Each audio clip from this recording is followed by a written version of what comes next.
நல்ல செக்ஸுக்கு தேவையான விஷயம் என்ன? லவ், அஃபெக்ஷன், ஃபோர்ப்ளே, நிறைய பொசிஷன்ஸில் செக்ஸ் பண்ணுறது. பதில் தெரிஞ்சுக்க ஆவலாக இருக்கீங்களா? உங்களுக்கான பதில் இந்த காமசூத்ரா ஆடியோ புக்கில் இருக்குது. செக்ஸ் பற்றி தெரிஞ்சுக்கிறதும் பேசுகிறதும் தப்பான விஷயம் கிடையாதுங்க. அஃப்கோர்ஸ் செக்ஸ் இல்லைன்னா இந்த உலகத்தில் நீங்களும் கிடையாது, நானும் கிடையாது. ஒட்டுமொத்த உலகத்தோட ஆரம்ப புள்ளியே இந்த செக்ஸ் தானேங்க.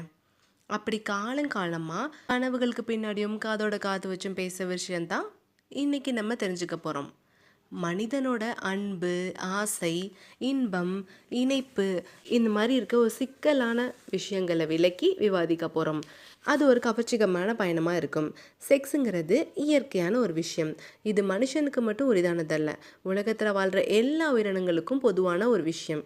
நம்மளோட வாழ்க்கையில் ஒரு அங்கமாக தான் இது நம்ம பார்க்குறோம். அப்படி இருக்க இந்த செக்ஸை பற்றி நமக்கு எல்லாமே தெரியுமா? எந்த அளவுக்கு நம்ம புரிஞ்சு வச்சுருக்கோம்? நான் கேட்குறது உடல் உறுப்புகளை பற்றி இல்லை, உணர்ச்சிகளை பற்றியும் அதில் இருக்க கலைகளை பற்றியும் நுணுக்கங்களை பற்றிகளும் கேட்குறோம். அதுக்கான பதில் உங்கள் எல்லாருக்கிட்டேயும் கண்டிப்பாக இருக்காது. இத்தனை காலமாக ஒரு ஆணுக்கோ இல்லை ஒரு பெண்ணுக்கோ உச்சக்கட்டம்னு சொல்லப்படுற அந்த ஆர்கியாசம் எப்படி வரும்?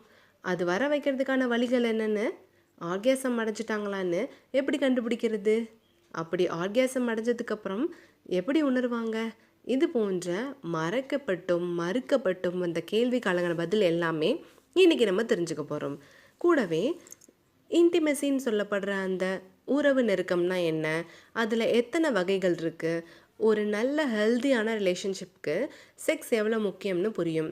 செக்ஸ் உங்களோட உடல் நலத்துக்கு மட்டும் உட்பட்டதல்ல, மனநலத்துக்கும் ஆரோக்கியத்துக்கும் முக்கியமானதும் கூட. காமசூத்ரா அப்படின்னா எல்லாருமே செக்ஸ் பொசிஷனுக்கு இருக்க புக்கு அப்படின்னு நினச்சிட்டு இருக்காங்க. பட் ஆக்சுவலி பார்த்தீங்கன்னா ஆனால் உண்மை அது கிடையவே கிடையாது. இது உங்கள் வாழ்க்கை எப்படி உணர்ச்சிகரமாக திருப்தியாக சந்தோஷமாக வாழணும்னு சொல்லித்தர ஒரு புக்கு.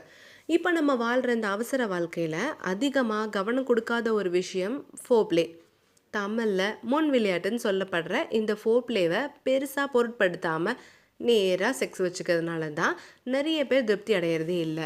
செக்ஸ் வச்சுக்க போகிற 2 பேருக்கு நல்ல ஒரு பாண்ட் உருவாக்கக்கூடிய ஓரல் செக்ஸ்னால் என்ன, அதோட வகைகள், ரகசியங்கள் என்ன, அதோட முக்கியத்துவம் என்ன, இன்பத்தை எந்த அளவுக்கு அது அதிகப்படுத்தும்னு பார்க்கலாம். சரி, இப்போ மொத்தம் எத்தனை செக்ஸ் பொசிஷன்ஸ் இருக்குதுன்னு உங்களுக்கு தெரியுமா? தினம் தினம் புதுசு புதுசாக உருவாக்கிட்டு வந்தாலும் ஆரம்ப காலத்தில் இருந்தே காமசூத்ராவில் குறிப்பிட்டு வந்தது நிறைய பேர் நினைக்கிற மாதிரி 69 இல்லை 64 தான். அந்த பொசிஷன்ஸ் என்னென்ன, அது சரியாக எப்படி செய்யணும், அதோட பலன்கள் என்னென்னு தெரிஞ்சுக்குவீங்க. எப்படி போகிற இடத்த விட போகிற பயணம்தான் ரொம்ப முக்கியம்னு சொல்லுவாங்களோ, அது மாதிரி செக்ஸில் ஆர்கியாசம் அடையிறது மட்டும் முக்கியம் இல்லை, அதை அடையிறதுக்கு செய்கிற ஒவ்வொரு வழியுமே ஒவ்வொரு இன்பத்தை கொடுக்கும். அது எல்லாத்தையும் அனுபவித்து போகிறப்ப தான் அந்த செக்ஸுங்கிறது எவ்வளோ உணர்ச்சிகரமான ஒரு விஷயம்னு நமக்கு புரியும். இந்த காமசூத்ரா உங்களுக்கு செக்ஸை பற்றின ஒரு அபிப்பிராயத்தையும் மாற்றத்தையும் கண்டிப்பாக கொண்டு வரும். இது வரைக்கும் உங்களுக்கு தெரியாத விஷயங்களை பற்றி தெரிஞ்சுக்கிட்டு ஆழமான உணர்ச்சிகரமான ஒரு செக்ஸ் லைஃப்பை உங்களால் கொண்டு வர முடியும்.